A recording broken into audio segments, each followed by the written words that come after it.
yesterday. They did? They did. They usually don't do anything this time of year. Well, they got a talent yesterday. Okay. They got a backup quarterback for Dak Prescott, Joe Milton III.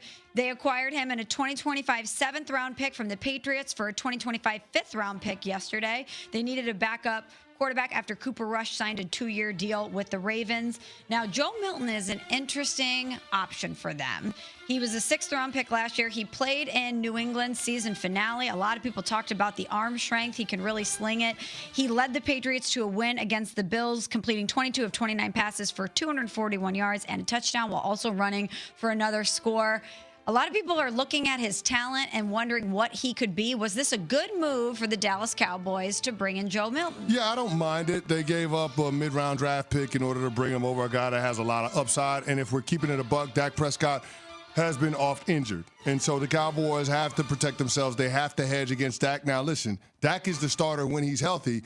But Dak going into this offseason program is going to be somewhat limited because of the hamstring. So being able to get an extended look at Joe Milton, this guy getting the reps with the #1 offense during the offseason and potentially in the training camp, I think that's a good thing for the Dallas Cowboys. It's another one of those free rolls when it comes to a quarterback that has a lot of physical ability, a lot of physical upside, but hasn't necessarily been able to harness it or hasn't necessarily proven that he's a starter in this league. Absolutely. I thought the same thing. I thought this was a really smart move for the Dallas Cowboys. You get yourself another option in that quarterback room, especially one with those type of physical talents. You hope that Dak is healthy all season long, but if not, it gives you a break in case of emergency. And it gives you an opportunity to get somebody like Joe Milton in the building, see what you like about him, see if you think that he could be something, and then make a decision. It's kind of like the Trey Lance move they made, but that didn't work out. And I'm thinking about that right now. Like, what's Trey Lance doing? I have no idea. They talked with him, I know, a little bit about an extension after Dak Prescott had that season-ending hamstring injury. Those conversations really didn't materialize in any way. He's unsigned. Trey Lance unsigned. So for somebody who the San Francisco 49ers took a big swing on to draft him, number 3 overall? Yes. In the NFL draft, now he had gone to the Cowboys and is in no man's land. Yeah, I don't know what Trey Lance is doing. I don't know what Trey Lance is thinking, but there are only going to be fewer seats after the draft. So this is the time of year as a quarterback in his position where you want to sign with somebody. And so the fact that he's letting this thing play out, I'm not quite sure exactly what he's looking for. But Trey Lance is, at this point, you have to call him a draft bust. And he's looking for he's got to be looking for the right place to resurrect his career. I don't know where that ends up being, but he better find that place pretty damn quickly. And doesn't it just emphasize even more how lucky the 49ers were to stumble upon Brock Purdy? Well, you say lucky. I don't necessarily see it that way. Well, go ahead. Well, here's the problem. The San Francisco 49ers have been in, 3 conference championship games over the last 5 years and a Super Bowl trip, and yet not necessarily having anything to show for it. And you have to wonder what they would have been able to do with those 3 first-round draft picks that they invested in Trey Lance, what this team would have been had they had that capital and Brock Purdy. So there's an opportunity cost that came along with drafting Trey Lance. There's a big cost to be paid when you miss on a player like that, and the cost is potentially missing out on a chance to win a championship with this core of players. Fair. I guess my thought process is you took this big swing on a quarterback with a top 3 pick. It didn't work out, and you drafted a quarterback as Mr. Irrelevant, and he took you to the Super Bowl. The odds of that happening are so slim, and the fact that they were able to have somebody in the building that was able to step in and perform to the level that Brock Purdy did, I don't think that they ever thought that would be the plan, which is why I think there's a little bit of luck involved.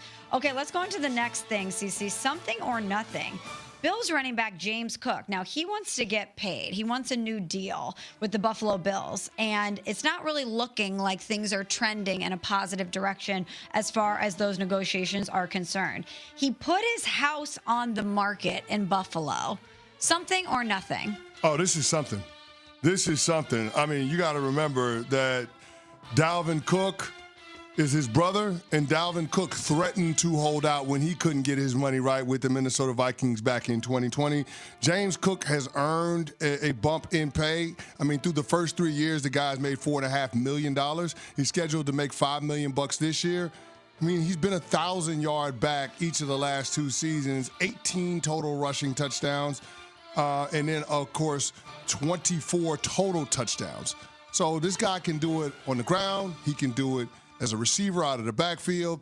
This is a security blanket for Josh Allen. And quite frankly, this is somebody that allows you to get the best out of Josh Allen because he can turn around and hand the ball off to James Cook and, be able to put himself in favorable positions, being able to being ahead of the sticks, being ahead of schedule. So for a lot of different reasons, I love the idea of taking care of James Cook. I'm not sure what him and his camp are looking for, but this is one of those contracts that the Buffalo Bills need to think long and hard about trying to get done sooner rather than later because of the importance that James Cook has to this team. So based on the reporting out there, Cook wants an extension worth 15 plus million annually. Mm-hmm. That would rank him second amongst NFL running backs. And I don't know if the Buffalo Bills are necessarily going to do that because their GM Brandon Beane suggested that they wouldn't really be negotiating anytime soon or anytime further. That's crazy. And Brandon Beane has yet to sign a running back to a second contract after drafting them. So all signs are pointing as if this is going to be a breakup. I understand the logic, but you're talking about somebody that's given you 2,800 yards from scrimmage over the last 2 years. Mm-hmm. That's like I don't know how you easily replace that. Like that's a huge amount of production. So if you're the Buffalo Bills, you got to recognize the version of Josh Allen you got is because you asked him to do less. Less Josh Allen is more. Mm-hmm. This is a team that was a top 10 running game in terms of yards and attempts and had the most rushing touchdowns of anybody in football. And the head of the stake is James Cook in that regard. So why would you not want to take care of that guy? It just doesn't make sense to me. Like, you have an MVP quarterback. You have a really good offensive line.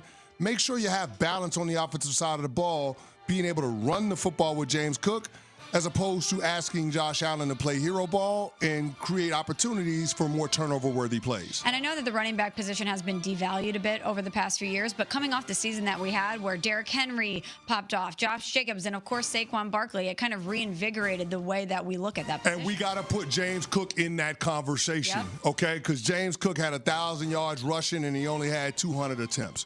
This dude gets busy. We got to put... Market's been reset. The Cardinals and Trey McBride agreed to a 4-year, $76 million extension, $43 million guaranteed. The annual average value of $19 million, that tops Travis Kelce's previous high at the position. Now, McBride didn't score a touchdown until his 15th game, but was a Pro Bowler for the first time in his career.